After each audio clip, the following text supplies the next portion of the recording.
Welcome to Shiver Cove, Part 1 Tamyra, by T.J. Shores. Chapter 3. Shiver Cove. Shiver Cove. The name echoed in her mind. So, the wolf was going to take Toronto away from her too, eh? She turned the tap and waited for the water to warm before dropping the couch blanket. Tamyra stepped into the tub and flipped the shower on. She absently ran soapy hands over her skin. In her fog, she barely noticed remnants of her last change, a couple leaves and a small clod of dirt, rinsing down the drain. She turned her back to the spray and let the water caress her. For the millionth time she asked, why me? Genetics. Rotten, nasty genetics. Some people got big noses, others got the shortness gene, but not Tamyra. Nope. Genetics hadn't cursed her with anything seemingly so simple. Lycanthropy. Grrrr. She shook her head and suppressed the growl, fighting the wolf reaction. Why couldn't her father's genetics have been dominant? As soon as she thought of him, she slid to the bottom of the tub. Tamyra brought her knees to her chest and slumped around them with her arms. She felt her eyes burning again and figured, why not let go? Maybe because no one could see her now, the tears refused to fall. Bad enough the mean girls called her names. Why did they have to bring up her dad? The biggest price tag of her curse. As the water pattered her skin, she allowed her mind to take her back to the last time she saw her dad. They were out celebrating. Her report card came in perfect, her grades the highest in the school he was principal at. His face beamed, and he kept saying how proud he was all night. Despite Mom not being able to join them, dinner was amazing. They talked and laughed and stuffed themselves with great food. Dinner ended, and during the drive home, she felt strange.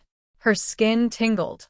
At one point, for the tiniest instant, passing headlights washed over her, and she glimpsed her reflection.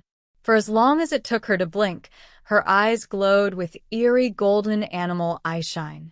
But it had to be nothing. Even though she knew about the curse, she never truly believed she could become a werewolf. She spent hours thinking about how cool, and then how awful the werewolf genes would be. But in her imagination, it never afflicted her.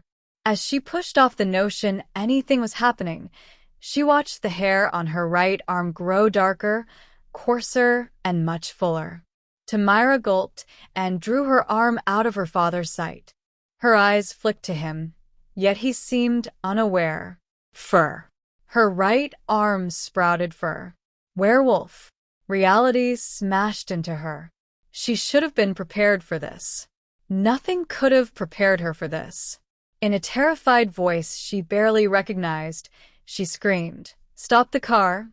Her dad hit the brakes, and the car jerked.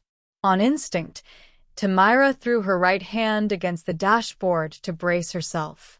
The look of horror as her dad's gaze found her furry arm branded deep within her. He gasped, "Real? It's all real." "Help me, Dad," she pleaded. "Werewolves. Real werewolves." His voice now hardly a whisper. The skin on her face burned as something cracked in her nose. A snout started to form. More fur bristled along her other arm. Tamyra's body shook as much from fear as pain. "Please, Dad." "What?" Her voice choked off in a ragged growl. Her father drew his head down, as if pulling into himself. He muttered constantly, but the only word she could pick out was werewolves.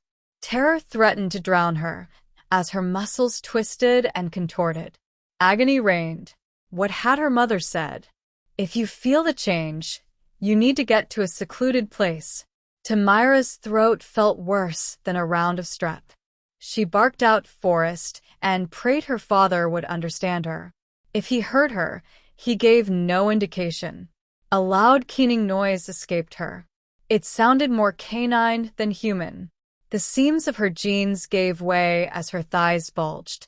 Tamyra cried out and flung an appendage, more resembling a paw than a hand, on her father's arm. His head snapped up, and he immediately recoiled from her touch. Slamming his back against the door, his face hid nothing of his terror and disgust. He fumbled for a moment, and then his fingers found the large silver cross dangling from his neck. "Back, demon," he called, brandishing it at her. Her body strained to become something else. Tortured flesh screamed.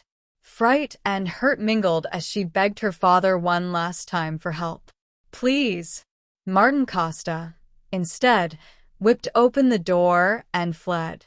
Tamyra's eyes blurred with tears as her muzzle surged forward and her lupin teeth rammed out her human ones.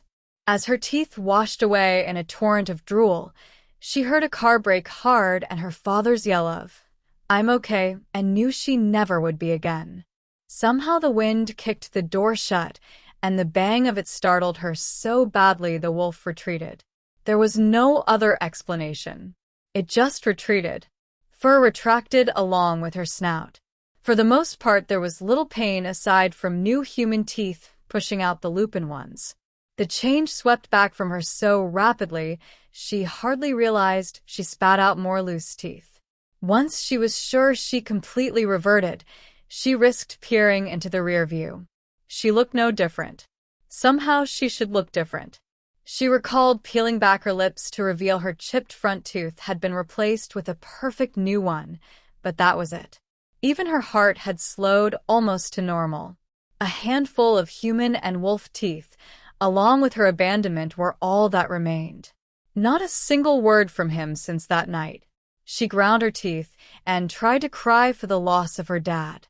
Still no waterworks would fall. Shiver Cove. Maybe she wasn't just losing Toronto and leaving all of her friends. Her mother hadn't been much help with the change regardless of how hard she tried. Her aunt had dealt with her own werewolf affliction since before Tamyra had been born, and she had all that property. Real forest surrounding her house. Tamyra drew air in deeply.